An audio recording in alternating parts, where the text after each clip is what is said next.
নমস্কার। গতকাল নরেন্দ্র মোদিজি ৫টি দেশের সফরের উদ্দেশ্যে বেরিয়ে পড়েছেন। ওনার প্রথম সফর ছিল ইউএইতে।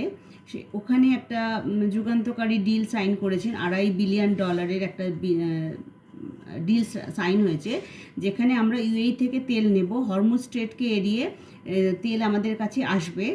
সেক্ষেত্রে হরমুজ স্ট্রেট বন্ধ থাকলেও আমাদের কোনো সমস্যা হবে না।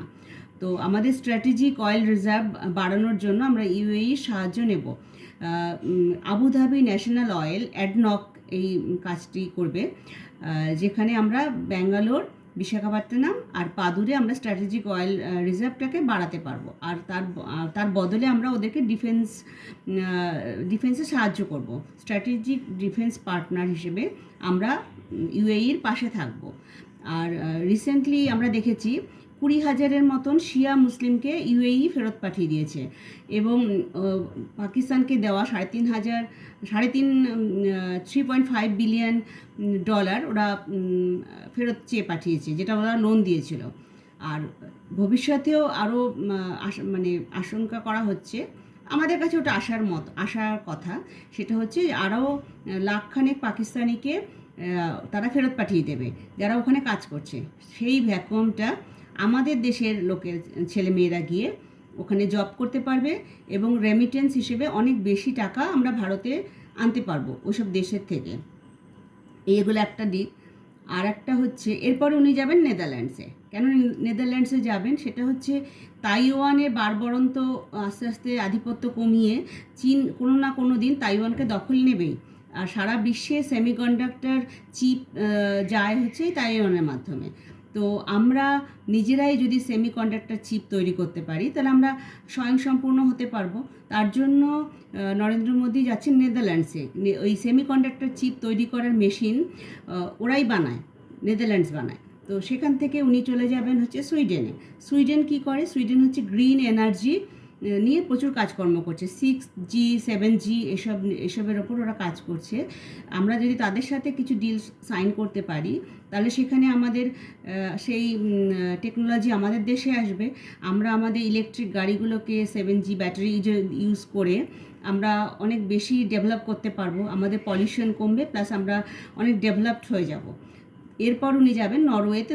অসলোতে একটা মিটিং আছে, ওদের নর্ডিক কান্ট্রিগুলোর একটা মিটিং আছে। সেখানে ওরা মোদিজিকে আমন্ত্রণ করেছেন। তো সেখানে উনি ওই মিটিংটা অ্যাটেন্ড করবেন। তারপর উনি যাবেন, শেষ দেশ হচ্ছে ইটালি। ইটালিতে উনি যাবেন। জিও পলিটিক্সের বিশেষজ্ঞরা আলোচনার মাধ্যমে যেটুকু বুঝলাম, সেটা হচ্ছে সম্ভবত আইম্যাকের রোডটা, যেটা গ্রিসে শেষ হওয়ার কথা ছিল, সেটা ইটালিতে শেষ হতে পারে। গ্রিসকে অ্যাভয়েড করে ওটা ইটালিতে শেষ হতে পারে। গ্রিসকে এখন ধরা হচ্ছে না এই কারণে, সেটা হচ্ছে ওখানে টার্কি আছে, টার্কি ঝামেলা পাকাতে পারে। তো যদি ইটালি অবধি যায়, ইটালি থেকে গ্রিসে পাঠিয়ে দেওয়াটা অসুবিধাজনক হবে না। ভবিষ্যতে ওটা কানেক্ট করা যাবে, কিন্তু আপাতত মনে করা হচ্ছে ইটালি হচ্ছে ইটালিতে ওনার ভিজিটের এটাও একটা কারণ।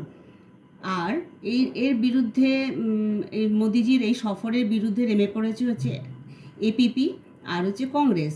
তো ভারতের যদি ডেভেলপমেন্ট হয়, ভারতের উত্থান হয়, তাহলে কারা কারা অখুশি হয়? সেটা হচ্ছে পাকিস্তান হয়, বাংলাদেশ হয়, চীন, ইউএসএ, আর সাথে সাথে আমাদের 0.5 ফ্রন্ট এই সব দলগুলো, কংগ্রেস, আপ, তৃণমূল, টিএমসি যদি এখন গ্রহণযোগ্যতা নেই, কিন্তু এরা অখুশি হয়। সুতরাং এদের রিমার্কসের ওপর বেস করে আমরা বুঝতে পারবো, এরা যদি নেগেটিভ কমেন্ট দেয়, তাহলে সেটা বুঝতে হবে যে ওটা আমাদের দেশের জন্য অনেক বেশি দারুণ একটা পদক্ষেপ। তো সুতরাং এরা কি বললো তাতে যায় আসে না। আমরা সামনের দিকে এগিয়ে চলবো মোদিজির নেতৃত্বে। মাননীয় মোদিজির নেতৃত্বে ভারতের উত্থান আটকানোর ক্ষমতা এদের নেই। সুতরাং জয় হিন্দ।